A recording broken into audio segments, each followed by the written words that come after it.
आणि मग स्पर्धा परीक्षेची मानसिक तयारी काय बाबा? स्पर्धा परीक्षेची मानसिक तयारी म्हणजे मानसिक आणि शारीरिक तयारी असं काही असू शकतं का?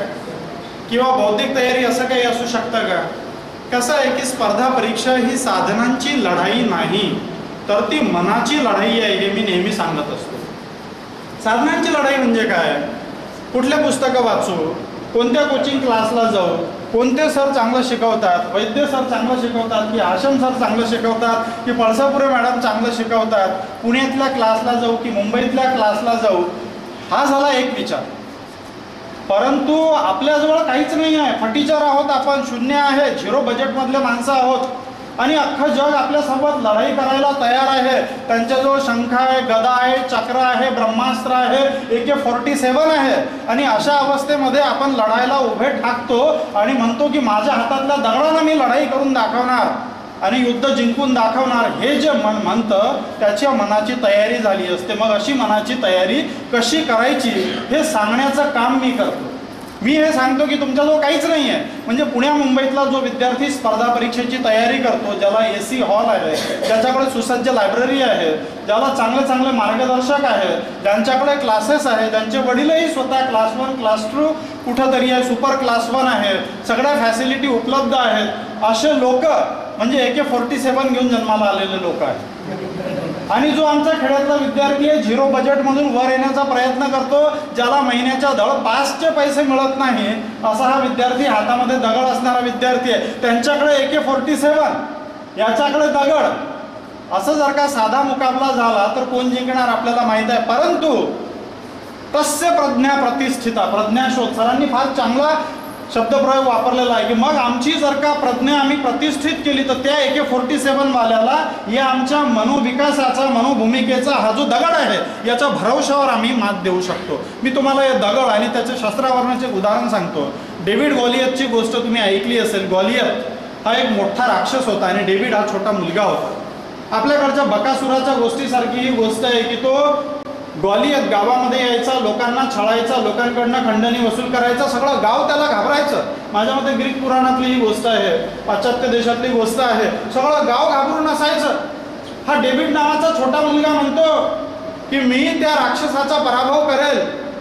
त्याच्याकडे खूप सारी शस्त्र आहेत, डेव्हिडकडे काहीच नाही. लोक त्याला म्हणतात की अरे तो राक्षस एवढा प्रचंड आहे, भव्य आहे, त्याच्याकडे खूप शस्त्र आहे, आपल्याकडे काय आहे? हा म्हणतो आपल्याकडे दगड आहे ना, आपल्याकडे गोफन आहे ना. ते म्हणतात की तो प्रचंड आहे, तो मोठा आहे, तो भव्य आहे, तो तुला एका असं चिमटीत धरून मारेल.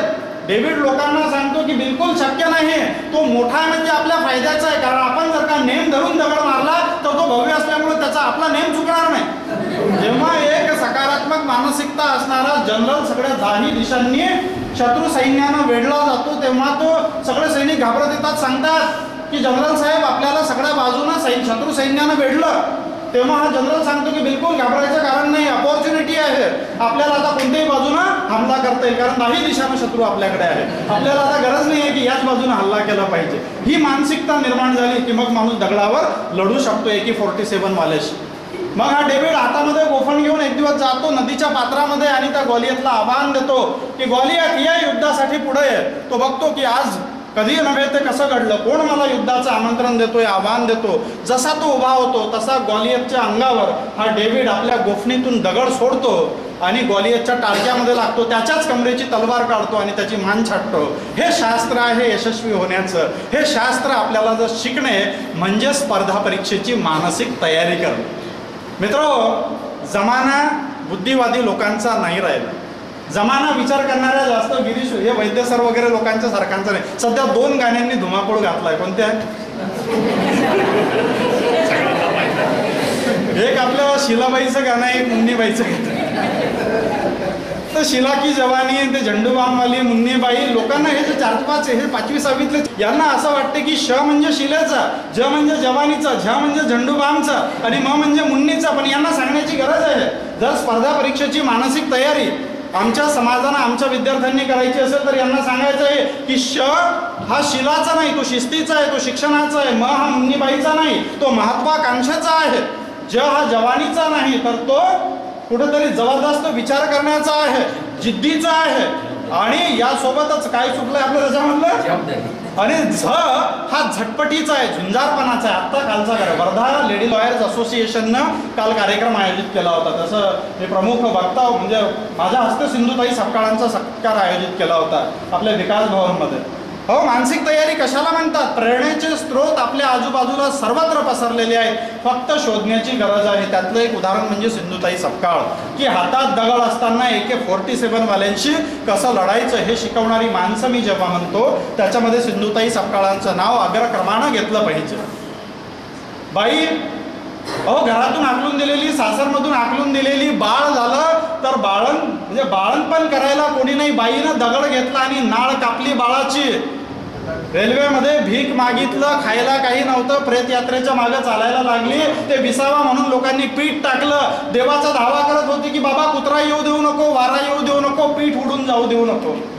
आणि मग लोक निघून गेले, बाईनं पीठ गोळा केलं, आपल्या फाटक्या वस्त्रामध्ये बांधलं आणि गेली. त्या तिथं ते मडकं फोडलं होतं, त्याचं जे खापर घेतलं त्यातल्या पाण्यावर ते पीठ भिजवलं, त्याची भाकर रांधली आणि ते निखारे घेतले सरणावरचे 4, त्याच्यावर भाकर रांधली आणि ती खाल्ली अशी बाई. परंतु मनानं हरली नाही बरं, मानसिक तयारी मनानं हरली नाही, काहीतरी करेल अशी उमेद होती. तिनं निर्धार केला की जीव देणार नाही, हे आयुष्य मिळालं. हो, आपण पुराणामध्ये ऐकतो की 1756 योन्या भोगल्यावर माणसाचं आयुष्य मिळतं आणि काही लोक ते सगळं फुकट घालवतात. या बाईनं ठरवलं की नाही, माझं आयुष्य मी फुकट घालणार नाही आणि लागली गोरगरिबांच्या सेवेला. स्वतःच्या मुलीला दगडूशेठ हलवाई ट्रस्टला दान देऊन टाकलं आणि बाई आज रोजी 1042 अनाथांची माय आहे. अहो, जिच्या लेकराला नाळ कापायला कोणी मिळालं नाही, ती बाई आज 1042 लेकरांची अनाथांची माय आहे. कशाच्या भरोशावर आहे? त्या शिलाच्या जवानीच्या नव्हे तर जिद्दीच्या भरोशावर आहे, शिस्तीच्या भरोशावर आहे, महत्वाकांक्षेच्या भरोशावर आहे. ही जर का आमच्या अंगामध्ये आली ना, मग आम्ही स्पर्धा परीक्षेमध्ये मित्र हो यशस्वी झाल्याशिवाय राहणार नाही. असे लोक होतात का हो आज? मला आत्ता मी एका DEDच्या कार्यक्रमामधून आलो आणि सगळ्यांच्या चेहऱ्यावर एकच चिंताक्रांत दिसते की बाबा आता पुढं काय? म्हणजे 10वी झाला, उत्तर असतं काय करणार? 12वी करणार, पुढं उत्तर असतं ग्रॅज्युएशन करणार, पुढं उत्तर असतं पोस्ट ग्रॅज्युएशन करणार. अरे पण किती दिवस शिकणार, पुढं काय करणार, याचं उत्तर नाही. आणि मनामध्ये एक भीती सातत्यानं या लोकांच्या, या युवा पिढीच्या मनामध्ये घर करून राहिलेली आहे की अहो, आमचं अख्खं कुटुंब जर का बाजारामध्ये नेऊन विकलं, घर जरी विकलं तरी 15 ते 25 लाख रुपये गोळा होणार नाही. मग या शिक्षणाच्या बाजारामध्ये या मंडळींना नोकरी मिळणार कशी? हा प्रश्न आहे, युवा पिढीच्या मनामध्ये घर करून आहे. हे कधीही नाकारून चालणार नाही. आणि काही लोक तर 0 बजेटवाले आहे माझ्यासारखे. मग त्यांचं काय? या सगळ्यांवर एकच उत्तर आहे, स्पर्धा परीक्षा. मित्रहो, रश्मी झगडे नावाच्या गृहिणीचं उदाहरण मला तुम्हाला सांगावंसं वाटेल. TV तर आपण सगळे लोक बघतो, शिला की जवानी बघतो, मुन्नीबाई बघतो, झंडूबाम बघतो. जरा IBN 7 नावाचं चॅनल आहे, ते जिंदगी लाईव्ह नावाचा कार्यक्रम दाखवतात. ज्यांची संधी गेली असेल त्यांनी इंटरनेटवर जा, YouTube उघडा आणि YouTubeवर मग तुम्ही जिंदगी लाईव्ह टाईप करा किंवा मग UPSC सक्सेस इंटरव्ह्यू टाईप करा. तुम्हाला या सगळ्या लोकांचे झालेले इंटरव्ह्यू त्याच्यावर व्हिडिओ सहित पाहायला मिळेल. रश्मी झगडे, महाराष्ट्रीयन मुलगी. अहो, एजबार होत आली, बाईला 12 वर्षाची मुलगी आहे, नवरा फक्त सेल्समॅन आणि घर फक्त 1 खोलीचं. बायकोच्या शिक्षणासाठी नवऱ्यानं घर विकून टाकलेलं. एजबार होता होता बाई UPSC पास झाली, जिद्दीच्या भरोशावर मिळाली, मानसिक तयारी होती म्हणून मिळाली. बाईला ते असं उघडलं तिचा घरचा पलंगाला असा कप्पा असतो ना, आपण त्यातून उशा काढतो, चादरी काढतो, बाई एक पुस्तक काढत होती. अशी माणसं, प्रेरणेचे स्रोत आमच्या आजूबाजूला सातत्यानं पसरलेले आहेत, सर्वत्र पसरलेले आहेत. मित्रहो, गरज आहे फक्त त्यांना ओळखण्याची, पारखण्याची. ज्या दिवशी असे स्रोत आम्ही ओळखू शकू त्या दिवशी आमचं मन प्रेरित झाल्याशिवाय राहणार नाही, आमची मानसिक तयारी झाल्याशिवाय राहणार नाही. आणि मग त्या दिवशी दगडाच्या भरोशावर AK-47 वाल्याशी, पुण्या मुंबई वाल्याशी त्या AC हॉलमध्ये बसून अभ्यास करणाऱ्याशी कशी स्पर्धा करायची, ती मानसिक तयारी आमच्याकडे होईल. झारखंड बोकारो जिल्हा यशस्वी झालेल्या विद्यार्थ्याचं नाव इंद्रजीत प्रेमकुमार. 4वी-5वी मध्ये विद्यार्थी होता. गुरुजींना प्रश्न विचारला. खेड्यातला विद्यार्थी, 1 खोलीचं घर, त्याचे पोपडे पडतात. इंटरव्ह्यू मध्ये त्याच्या आईचं त्याच्या घरी जाऊन शूटिंग केलेलं, घरी 2-4 एकर शेती. हा पोरगा 4वी-5वीत होता. गुरुजींना विचारलं की गुरुजी जिल्हा कौन चलाता है? गुरुजीला आता आपल्या बुद्धीनं किती लोकांनी कलेक्टर पाहिला. गुरुजीला काय? गुरुजी म्हणाले की कलेक्टर जिल्हा चलाता है. वो क्या करता है? गुरुजी म्हणाले अनाज बांटता है, रेशन कार्ड बांटता है, लोगों को मतदान के कार्ड बांटता है, रोजगार बांटता है. गुरुजींना जे जे माहीत होतं गुरुजींनी सांगून टाकलं. पोराच्या मनानं मात्र उचल खाल्ली बरं. मी गुरुजनांना नेहमी सांगतो की पोरांना नेहमी सकारात्मक बोला, पोरांना नेहमी सांगा. आणि पालकांनी सुद्धा पोराला असं पडला तर असं नका म्हणू की असाच पडशील असाच रडशील. पोराला म्हणा की बेटा शिवाजी महाराज पडले होते, लाथ मारली आणि उभे राहिले. माझी पोरगी 5 वर्षाची पोरगी आहे, ती पडते ना तर मी फक्त तिला एक सांगतो की बेटा झाशीच्या राणीवर हल्ला झाला, एवढी तलवार लागली होती, एवढं रक्त निघालं होतं, ती रडली नव्हती. माझी पोरगी म्हणते पप्पा मी रडणार नाही. लेकरांना असं शिकवा बरं का.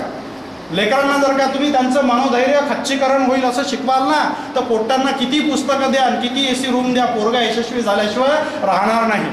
मी गरीब घरात जन्माला आलो म्हणून क्लास 1 होऊ शकलो. माझा भाऊ रिसोर्टला CO आहे. माझे वडील 7वा वर्ग शिकले आहे, माझी आई 9वा वर्ग शिकले. अख्ख्या घरातल्या 18 पिढ्यामध्ये कोणीही फारसं शिकलेलं नाही.